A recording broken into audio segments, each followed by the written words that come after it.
Fun out channel में आपका स्वागत है। चलिए आज चलते हैं बनारस घाट की तरफ और कुछ सैर की जाए और गुप्त बातें की जाए। ऐसा कसाई सबको तो अरे काम भी खराब हो गया है।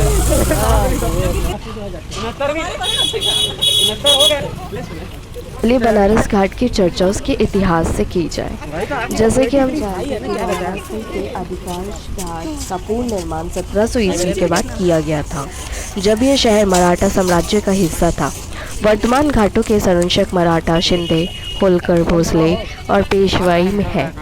यहाँ के कई घाट किंवदंतियों या पौराणिक कथाओं से जुड़े हैं, जबकि कई घाट निजी स्वामित्व में हैं। घाटों के किनारे बनारस की सुबह और नाव की सवारी करने के लिए भारी संख्या में यहाँ पर्यटक आते हैं। इस आर्टिकल में हम आपको बनारस के घाटों के बारे में विस्तार से बताने जा रहे हैं।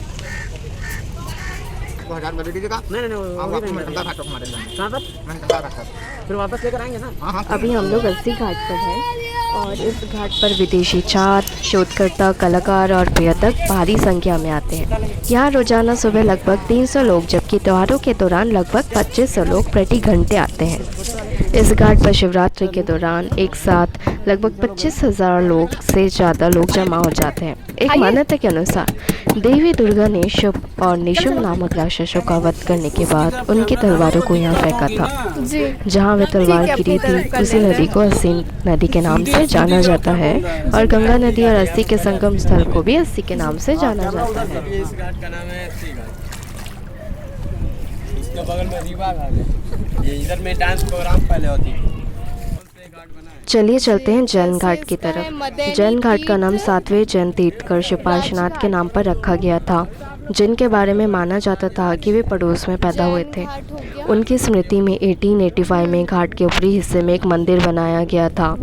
1931 से पहले ये वचराजा घाट का हिस्सा था, लेकिन जब बाबू शेखर चंदा ने जैन भिक्षुओं की सहायता से इस हिस्से को अलग किया, तब से ये जैन घाट कहलाता है। चलिए चलते हैं दिग्पतिया घाट की तरफ। कोसाटी घाट के निचले हिस्से को 1830 में दिग्पतिया के राजा ने बनवाया था, इसलिए इसे दिग्पतिया घाट के नाम से जाना जाता है। घाट पर बनाया गया महल बंगाली कला और शैली का एक उदाहरण है। महल के दोनों ओर पोर्चे हैं।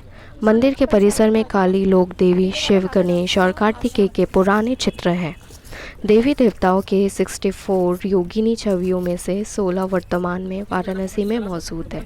इनमें से 2 घाट की सीढ़ियों पर है। चलते हैं हरिश्चंद्र घाट की तरफ। हरिश्चंद्र घाट वाराणसी के सबसे पुराने घाटों में से एक है। इस घाट का नाम एक पौराणिक राजा हरिश्चंद्र के नाम पर पड़ा है, जिन्होंने कभी सत्य और दान की दृढ़ता के लिए यहाँ शमशान घाट पर भी काम किया था। यहाँ माना जाता है कि देवताओं ने उसे अपने संकल्प, दान और सच्चाई के लिए पुरस्कृत किया और अपने खोए हुए सिंहासन और उसके मृत बेटे को वापस कर दिया। माना जाता है कि अगर किसी व्यक्ति का अंतिम संस्कार हरिश्चंद्र घाट पर किया जाता है तो उस व्यक्ति को मोक्ष की प्राप्ति होती है। ये साउथ लोगों का घाट है। फिर उसके बाद केदार घाट। चलिए बात करते हैं कुछ अन्य घाटों के बारे में। ये है आलिया बाई घाट। 1778 में केवल गिरी घाट का विस्तार करके इसे मध्य प्रदेश की रानी महारानी आलिया बाई होलकर के संरक्षण में बनाया गया था, इसलिए उनके नाम पर इस घाट का नाम रखा गया। इस घाट पर महल के अलावा एक विशाल आवासीय परिसर और हनुमान मंदिर है और 2 अन्य मंदिर भी हैं। फाइट होने लगेगा। यहाँ पर अगर पति पत्नी साथ में स्नान करेंगे तो आपस में फाइट करने लगेंगे। झगड़ा लगाता है ना। ऐसे ही फाइट याद रखिए, फिर यहाँ पे नहीं रहना, नहीं तो लड़ाई हो जाएगी। चलिए बात करते हैं नारद घाट के बारे में। यहाँ से थोड़ा आगे है, लेकिन इसका पुराना नाम कुवई घाट है। इसका निर्माण 1788 में एक मठ प्रमुख दत्तात्रेय स्वामी द्वारा किया गया था।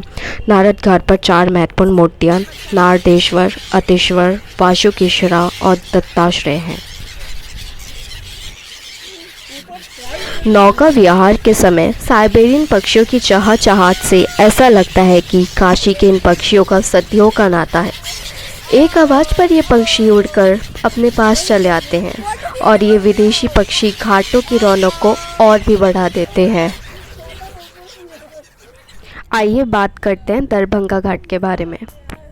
ये नागपुर के वित्त मंत्री श्रीधर नारायण मुंशी ने इस घाट का निर्माण किया था और आंशिक रूप से महलनुमा इमारत थी। उनके नाम पर इस घाट को मुंशी घाट कहा जाता है। 1950 में दरभंगा के ब्राह्मण राजा ने इस घाट को खरीदा और दरभंगा घाट के रूप में विकसित किया। महलनुमा इमारत बलुआ पत्थर से बनी है, जिसमें एक सुंदर पोर्च और ग्रीक खंभे हैं।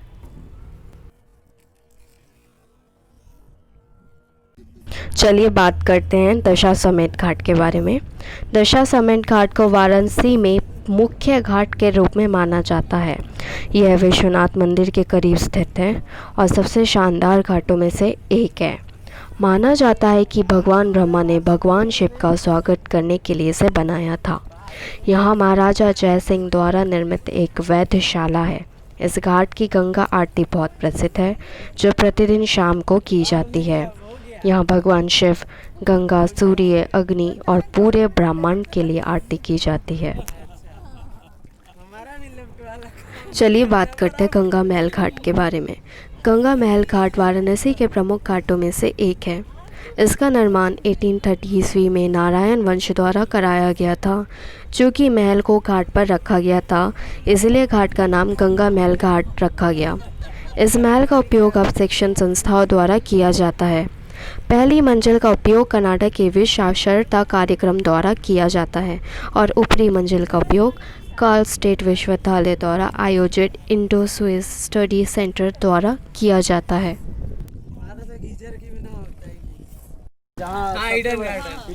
गाइस वो देख रहे हैं वहाँ पे घोड़ा बोल के गधे की सवारी कर देता है। आपको आप जब आएंगे ना घूमने तो ये जरूर देख लीजिए गधे की सवारी कर रहे हैं या घोड़े की सवारी कर रहे हैं।